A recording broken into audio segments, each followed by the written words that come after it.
like most people into monsters and horror things, there's the obligation to do something with vampires. So this is my take on it. We survived. Cities, homes, and families ripped all to pieces, but we was the ones that lived. We was the ones who went out until they came. There were stories from other camps. People who could turn the weather or make things move without touching. Animals not looking like any animal should. People not looking like any person should. They said it was government weapons changed things. They said people wasn't the only ones lost homes in the war. Maybe it was just us believing again that brought them all back. But nothing happened to us. We kept ourselves safe and we stayed safe till that night. It was most 3 months ago. 1 second was just normal. Next day was there, nameless, everywhere. We tried shooting, stabbing, fire, anything. They just kept coming like animals, diseased, savage. Maybe they was human ones. When you looked in their faces, their eyes, there was nothing left but pure, desperate hunger. They took 6, killed 8, and just left the bodies in the road. Next morning, we couldn't even recognize them as people we live and breathe with. Next night, we sat behind bolted doors and barricaded windows with anything we could make a weapon. We set traps and alarms all around camp so we'd know when they was coming. They got past the alarms. They ripped out doors, they'd drag us in the street and circle like wolves. They'd laugh and laugh. 9 killed, right there. The nameless, they took them and ripped them apart with bare hands. Arms, legs, heads torn right off, and all those things just grinning and laughing with their blood-smeared faces, pushing us in it. It took 8. That third night, all we could do was sit in the dark, murmuring prayers to whatever still listened with whatever words we still remembered. They came anyway. 4 got taken, and none got killed.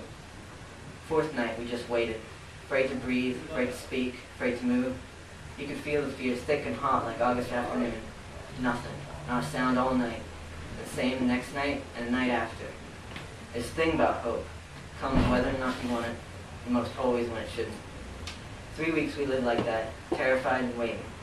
And then they come back, walk right into camp like it belonged to them, grinning with those awful teeth. This wasn't no chaotic attack. They spected us, one by one, eyes, teeth, arms, legs. They tasted us, and we let them. We was too scared to do anything else. The leader watched everything, never touched any of us, never made no sound. Nameless just knew what he wanted. He was taller than the rest and better, like the difference between real leather and those fakes that just look it. He stood in the middle of camp like a big marble statue, just as still, just as perfect. Just looking at him made my skin crawl worse than all their touching and tasting ever did. 3 nights they come, 3 nights we give in. Some were taken, but no one died, and we went back to waiting. We barely looked at each other. On the 29th day, he showed up. I knew he was a soldier. Even without all his patches, I recognized his jacket as the same one worn by the boys back home. But it was old, stained and worn just like the rest of them. His hair hung all scraggly down his shoulders and mostly hid his face. He had that thing about him, like an animal you know needs putting down, or any second he might turn on you. Put everyone on edge, but I couldn't do it, and no one else wanted to either. Maybe it was how tense everything was because of the nameless. Maybe it was seeing someone new, even a broken someone new. So I followed him. He stopped at the fire and stood there just forever, just staring at it. Standing so close I thought that coat would catch fire, especially since the flames wanted to wrap all around him like they was lovers that could never touch each other again. Then he walked out towards the old stables we never did anything with because they was too run down. He went there and sat up against a tree and pulled that coat round him. His mouth moved quick and silent, and his hands made pictures in the dirt. He kept his head down when I come up, but I knew he was watching. Then when I kneeled down by him, he looked at me so straight it took my breath. A few years after we first came, I was out by the river later than I should have. I turned around and across the river was a big old mountain lion, just standing there looking at me. Gorgeous. My body screamed, "Run, run, run," but we just stared at each other. Being watched by Dumas felt like that. His eyes was the strangest shade of not black, like they wanted to be, but was really another color that never got dark enough. And I still swear real fire burned red through him. Dumas, I say, reading the name still sewed in his coat. He bared his teeth and growled real low and deep. Not any sound a human could make. That was pure feral animal. I left him alone after that. Nameless come back next night, silent and quick as that moment between breaths. We lined up outside and let him touch us all over just like they always does. Then he just felt the air shift, and even the Nameless stopped moving, and everyone stared all at one point. Dumas. He walked right up to Leader like it was nothing, even though he wasn't more than a twig by comparison. They watched each other a long time, like two dogs trying to decide to fight or be friends. Then Leader smiled the way you do a kid who's being silly, so it looked mean with those teeth. "What are you?"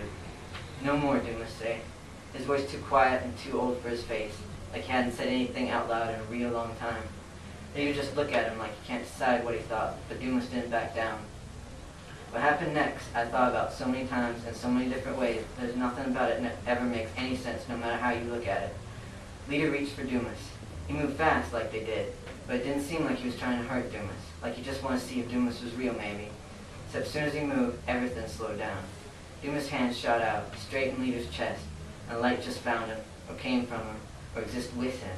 All that light burning round him until camp was bright as day. It was like the world slid sideways and it would never find its way back again. All those horrible splitting shrieks around us, and the whole camp kept getting brighter and brighter till you couldn't see anything but pure white, and then it was gone. Dark and it had been for all the light spots in our eyes. There was nothing left where Leader had been except smoke and ash and scorched ground. Nameless was gone faster than you could blink, but we stayed put because Dumas was still there.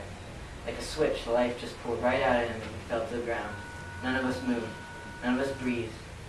Then he pulled his head up and looked at us with those sad, crazy eyes. He looked so scared. I could see his chest moving with big, jerky breaths, and then he just ran. Some of the boys made a show of trying to find him, but no one had kept at it very long. Truth was, we were more scared of him than the Nameless. None of us know what's going to happen. Most are afraid to hope, but that's the thing. Hope come whether you want it or not. There won't be anyone left if they come back, so someone ought to know what happened. For 10 years we kept ourselves safe, till the Nameless. Tonight they're supposed to come again.